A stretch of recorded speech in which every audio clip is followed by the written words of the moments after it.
بسم اللہ الرحمن الرحیم۔ السلام علیکم دوستو۔ نبی کریم صلی اللہ علیہ وآلہ وسلم فرماتے ہیں، جو شخص یہ چاہتا ہے کہ اس کی روزی میں کشادگی ہو اور اس کی عمر میں زیادتی ہو، اسے چاہیے کہ وہ رشتہ داروں کے ساتھ نیک سلوک کرے۔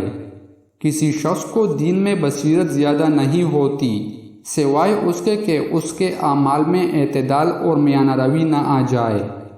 جو شخص خائن کی پردہ پوشی کرے وہ بھی اسی کی مثل ہے۔ جس شخص نے شہرت کے خیال سے کوئی کپڑا پہنا، قیامت کے دن اللہ تعالیٰ اس کو ذلت اور رسوائی کا لباس پہنائے گا۔ اپنے مہمان کے ساتھ دروازے تک جانا لازم ہے۔ تم دوسروں کی رائے کی تقلید نہ کرو۔ تم کہتے ہو اگر لوگ ہم سے احسان کریں گے تو ہم بھی ان سے احسان کریں گے، اور ہم پر ظلم کریں گے تو ہم بھی ان پر ظلم کریں گے۔ یہ ٹھیک نہیں، بلکہ اپنے دلوں کو برقرار رکھو۔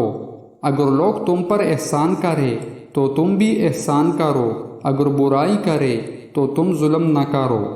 تم میں بہتر وہ ہے جو دنیا کے لیے اپنے دین کو نہ چھوڑے اور نہ دنیا کو آخرت کی وجہ سے، اور لوگوں پر بار نہ ہو، اپنے اخراجات کا بوجھ دوسروں پر نہ ڈالے۔ بدگمانی سے بچو کہ بدگمانی بڑی جھوٹی بات ہے، اور کسی کی بات چھپ کر نہ سنا کرو، اور کسی کے عیب کی جستجو نہ کیا کرو۔ مسلمانوں کے راستے سے تکلیف اور ٹوکر کی چیز ہٹا دیا کرو۔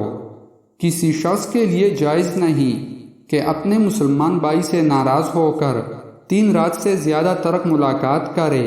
جب وہ دونوں ملے تو ایک دوسرے سے منہ پھیر لے۔ ان میں سے اچھا وہ ہے جو سلام کرنے میں سبقت کرے۔ دوستو، مزید اسلامک ویڈیوز دیکھنے کے لیے ہمارے چینل کو سبسکرائب کریں۔ جزاک اللہ۔